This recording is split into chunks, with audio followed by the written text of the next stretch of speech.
Here's part 2 of some selections from Studs Terkel's Hard Times, an Oral History of the Great Depression. Emma Tiller from page 60. At the time she lived and worked in western Texas as a cook. When tramps and hobos would come to their door for food, the southern white people would drive them away. But if a Negro come, they will feed him. They'll even give him money. They'll ask them, "Do you smoke? Do you dip snuff?" "Yes, ma'am, yes, ma'am." They was always nice in a nasty way to Negroes, but their own color they wouldn't do that for them. They would hire Negroes for these type jobs where they wouldn't hire whites. They wouldn't hire a white woman to do housework because they were afraid she'd take her husband. When the Negro woman would say, "Miss So-and-so, we got some cold food in the kitchen left from lunch. Why don't you give it to him?" She'd say, "Oh no, don't give him nothing. He'll be back tomorrow with a gang of 'em. He ought to get a job and work." The Negro woman who worked for the white woman would take food and wrap it in newspapers. Sometimes we would hurry down the alley and holler at him, "Hey, mister, come here." And we'd say, "Come back by after a while, and I'll put some food in a bag and I'll set it down aside the garbage can so they won't see it." Then he'd get food and we'd swipe a bar of soap and a face razor or something, stick it in there for him. Negroes would always feed these tramps. Sometimes we would see them on the railroad tracks picking up stuff, and we would tell them, "Come to our home." They would come by and we would give them an old shirt or a pair of pants or some old shoes. We would always give them food. Many times I have gone in my house and taken my husband's old shoes.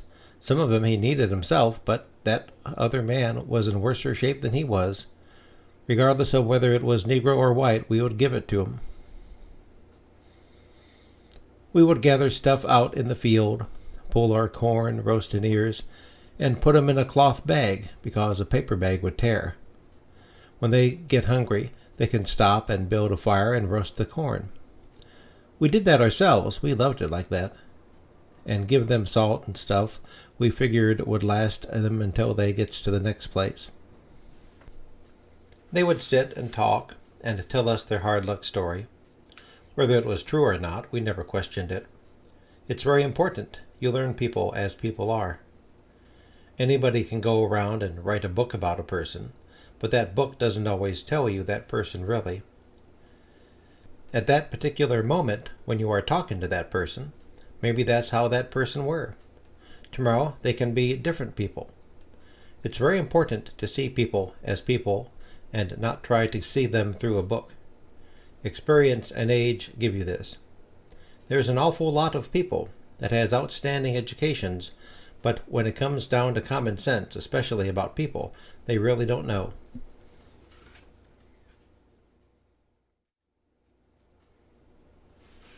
Peggy Terry and her mother, Mary Osley. It is a crowded apartment in Uptown. Young people from the neighborhood wander in and out casually. The flow of visitors is constant. Occasionally a small, raggedy-clothed boy shuffles in, stares, vanishes. Peggy Terry is known in these parts as a spokesman for the poor southern whites.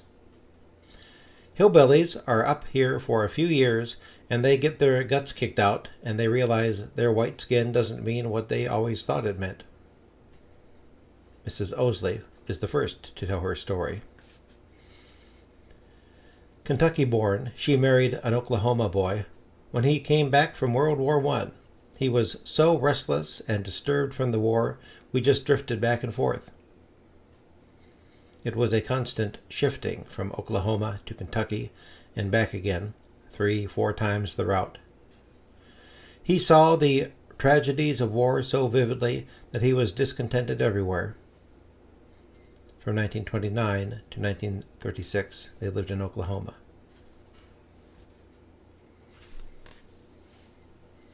There was thousands of people out of work in Oklahoma City. They set up a soup line, and the food was clean and it was delicious.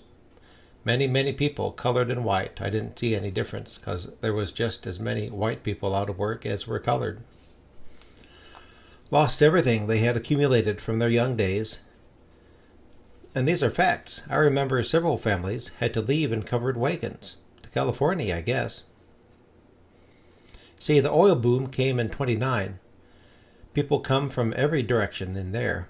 A couple of years later, they was living in everything from pup tents, houses built out of cardboard boxes and old pieces of metal that they'd pick up, anything that they could find to put something together to put a wall around them to protect them from the public. I knew one family there in Oklahoma City. A man and a woman and 7 children lived in a hole in the ground. You'd be surprised how nice it was, how nice they kept it. They had chairs and tables and beds back in that hole, and they had all the dirt all braced up there just like a cave. The dust storms, they were terrible.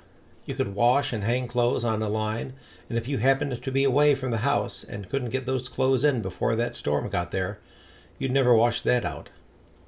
Oil was in that sand. It'd color them the most awful color you ever saw. It just ruined them. They was just never fit to use, actually. I had to use them, understand, but they wasn't very presentable. Before my husband was laid off, we lived in a good home.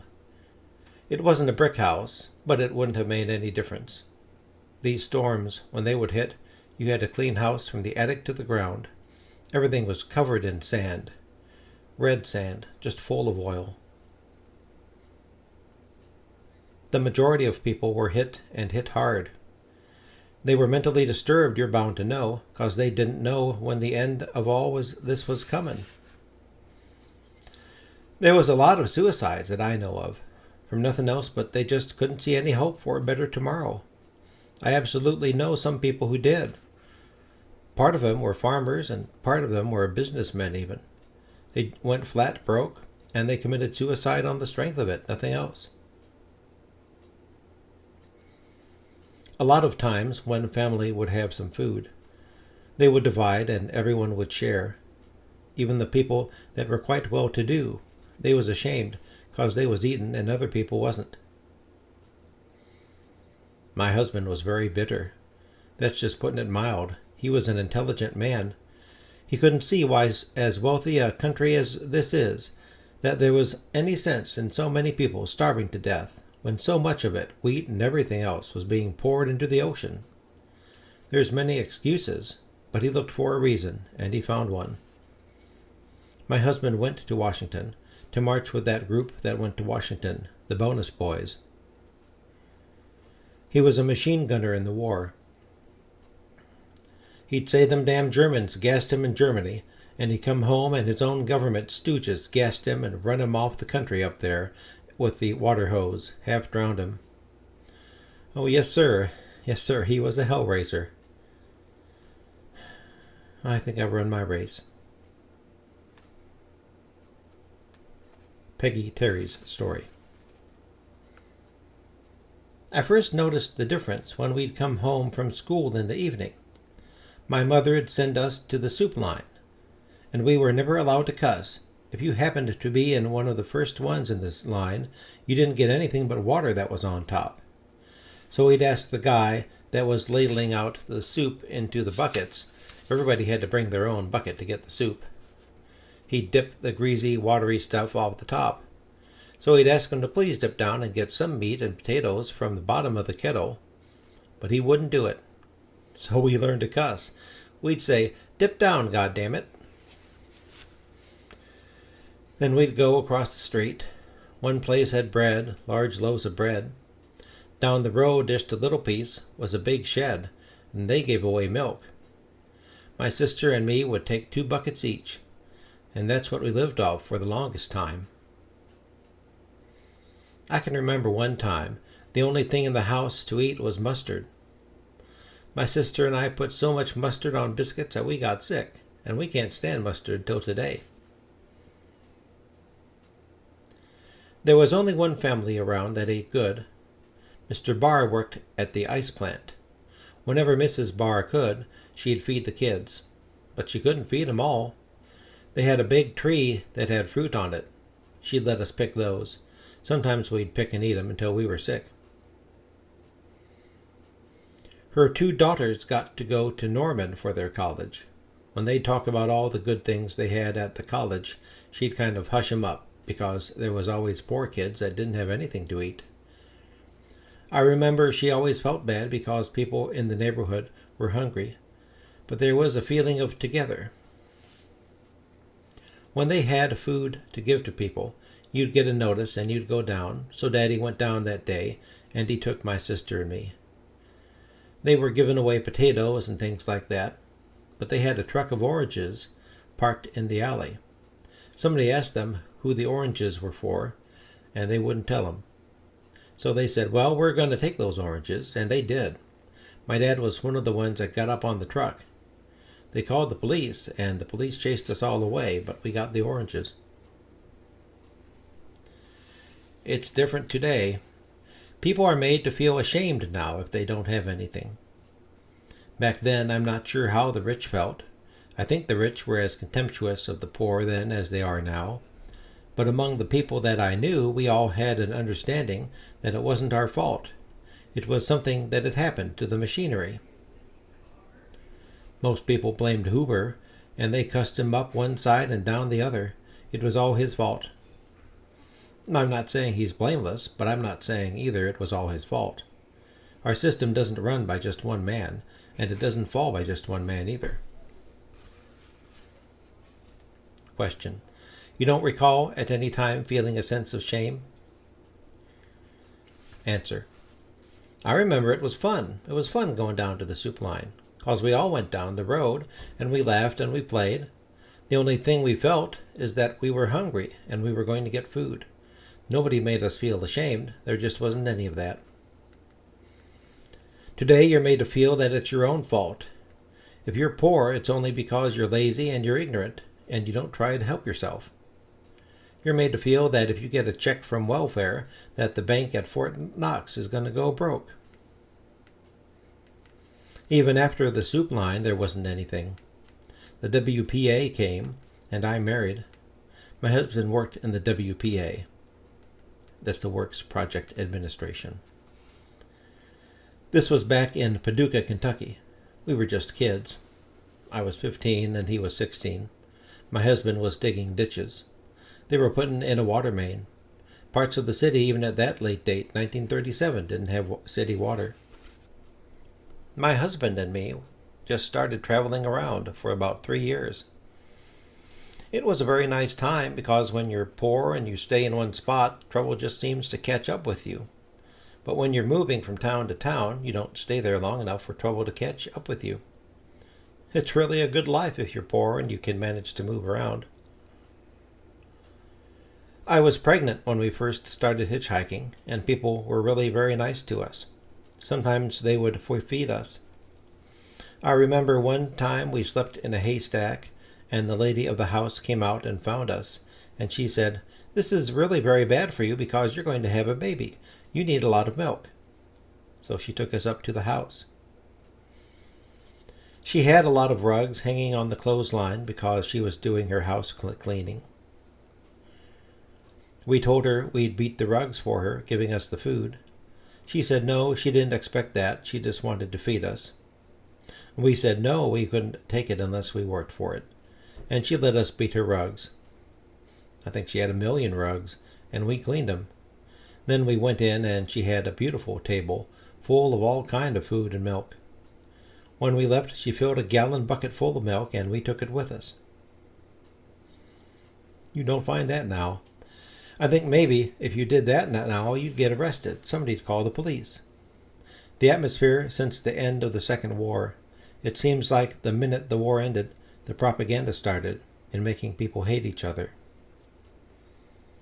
I remember one night we walked for a long time, and we were so tired and hungry, a wagon came along. There was a Negro family going into town.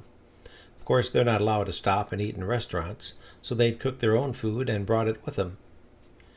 They had the back of the wagon filled with hay. We asked them if we could lay down and sleep in the wagon, and they said yes. We woke up, and it was morning, and she invited us to eat with them. She had this box, and she had chicken and biscuits and sweet potatoes and everything in there. It was really just wonderful. I didn't like black people. In fact, I hated them.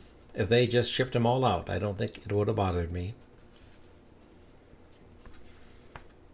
Author's note. She recalls her feelings of white superiority, her discoveries. If I really knew what changed me, I don't know. I've thought about it and thought about it. You don't go anywhere because you always see yourself as something you're not. As long as you can say, I'm better than they are, then there's somebody below you can kick. But once you get over that, you see that you're not any better off than they are.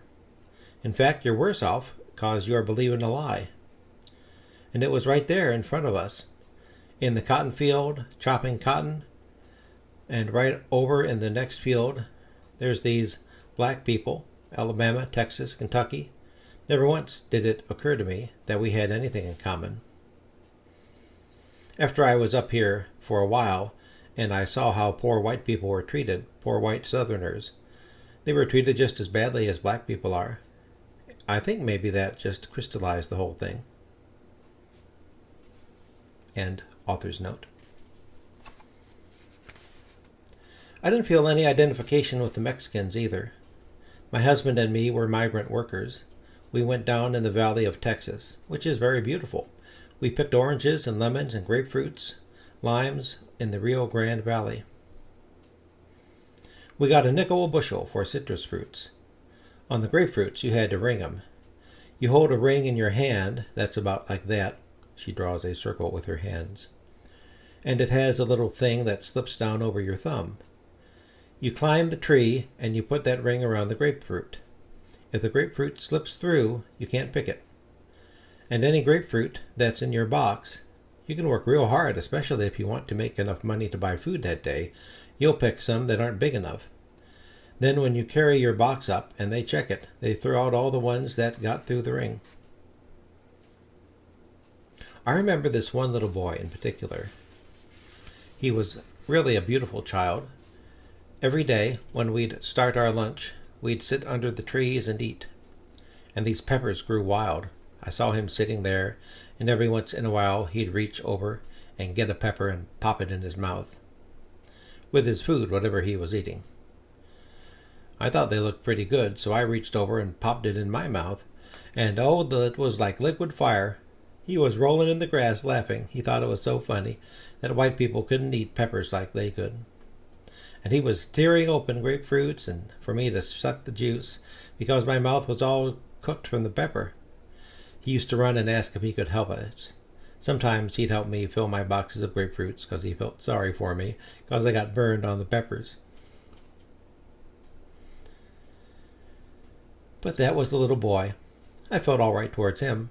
But the men and the women, they were just spicks and they should be sent back to Mexico. I remember I was very irritated because there were very few gringos in this little Texas town where we lived. Hardly anybody spoke English. When you tried to talk to the Mexicans, they couldn't understand English. It never occurred to us that we should learn to speak Spanish. It's really hard to talk about a time like that because it seems like a different person. When I remember those times, it's like looking into a world where another person is doing those things. This may sound impossible, but if there's one thing that started me thinking, it was President Roosevelt's cufflinks. I read in the paper how many pairs of cufflinks he had. It said that some of them were rubies and precious stones. These were his cufflinks, and I'll never forget I was sitting on an old tire out in the front yard, and we were poor and hungry. I was sitting out there in the hot sun, and there weren't any trees, and I was wondering why it is that one man could have all those cufflinks when we couldn't even have enough to eat, when we lived on gravy and biscuits. That's the first time I remember ever wondering why. And when my father finally got his bonus, he bought a second-hand car for us to come back to Kentucky in. My dad said to us kids, "All of you get in the car. I want to take you and show you something." On the way over there, he'd talk about how life had been rough for us, and he said, "If you think it's been rough for us, I want you to see people that really had it rough." This was in Oklahoma City, and he took us to one of the Hoovervilles, and that was the most incredible thing. Here were these people living in old, rusted-out car bodies. I mean, that was their home. There were people living in shacks made of orange crates. One family, with a whole lot of kids, was living in a piano box. This wasn't just a little section. This was maybe 10 miles wide and 10 miles long, people living there in whatever they could chunk together. And when I read The Grapes of Wrath, she bought that for me, indicates young girl seated across the room. That was like reliving my life, particularly the part where they lived in this government camp. Because when we were picking fruit in Texas, we lived in a government place like that.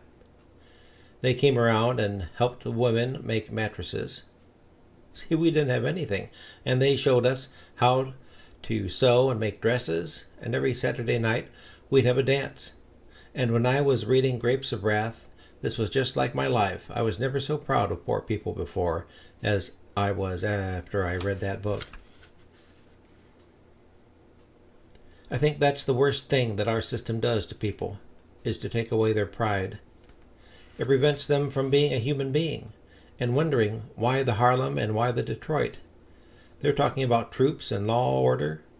You get law and order in this country when people are allowed to be decent human beings.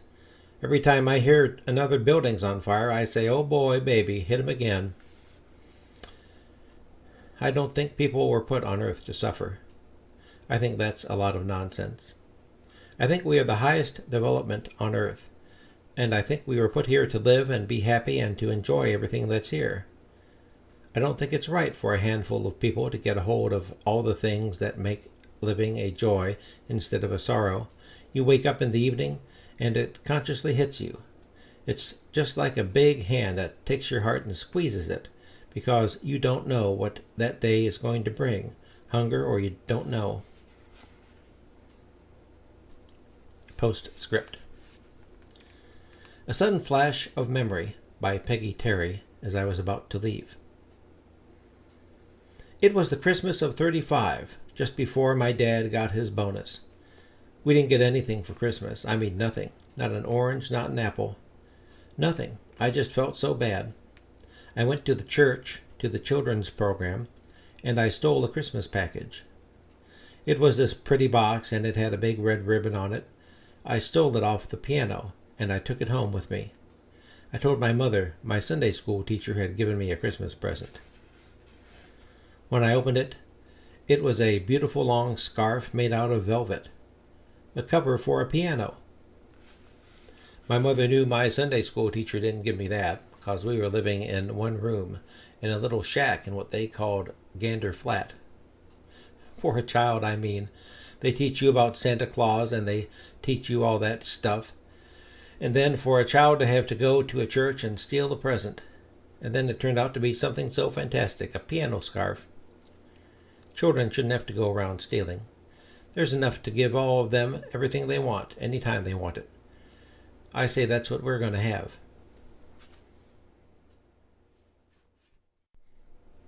Fran, page 75. Fran is 21. She's from Atlanta. Her family is considered affluent. My mother had a really big family. She was one of 7 kids. She brought me up, not on fairy tales, but on stories of the Depression. They feel almost like fairy tales to me because she used to tell me bedtime stories about that kind of thing.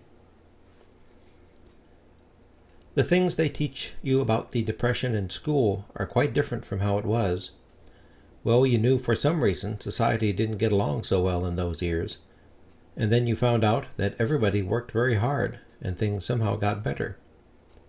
People didn't talk about the fact that industries needed to make guns for World War II made that happen.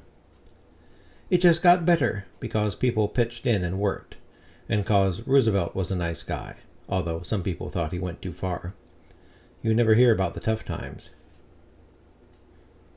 A lot of young people feel angry about this kind of protectiveness. This particular kind is even more vicious somehow, because it's wanting you not even to have to go through what is a very real experience, even though it is a very hard thing, wanting to protect you from your own history in a way.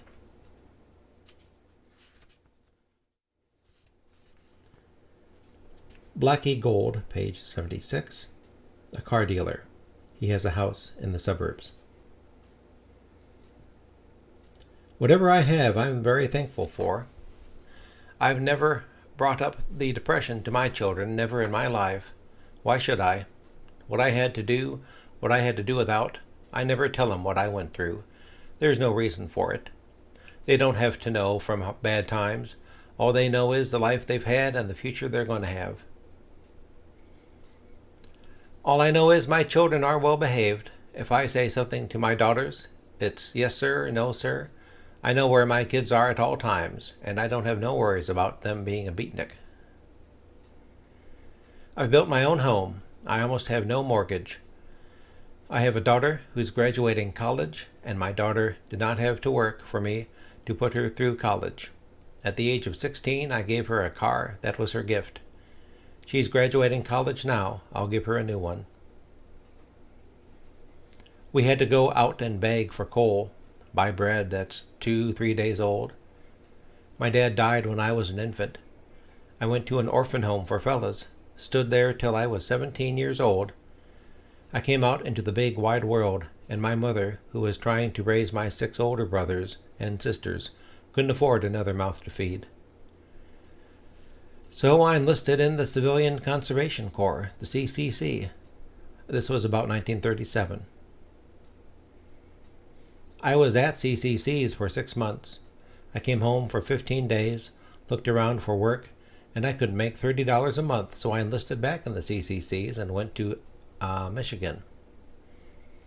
I spent another 6 months there planting trees and building forests, and came out, but still no money to be made. So back in the CCC's again.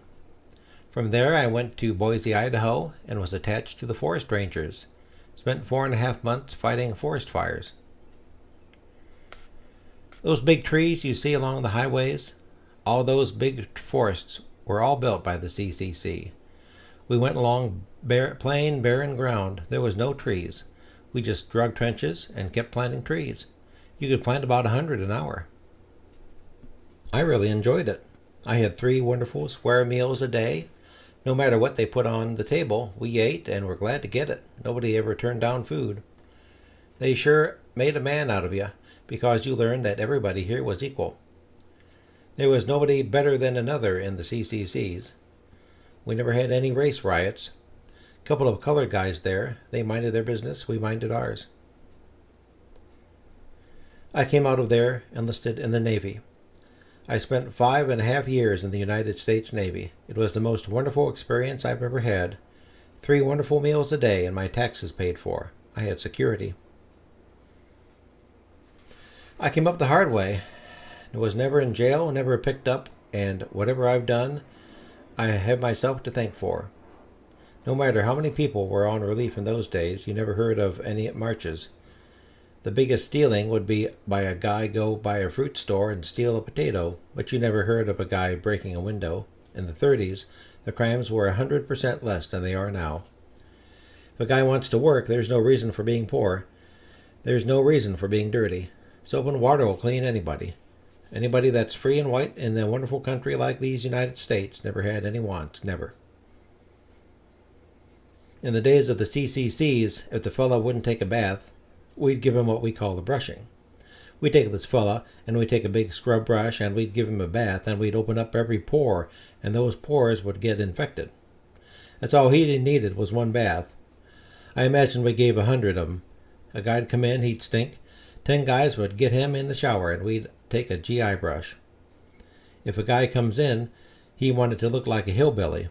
No reflection on the boys from the South, but if he wanted to look like the backwoods, we'd cut his hair off. Yeah, we'd keep him clean.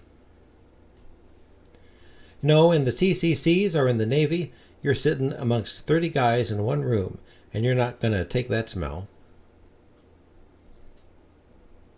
Question.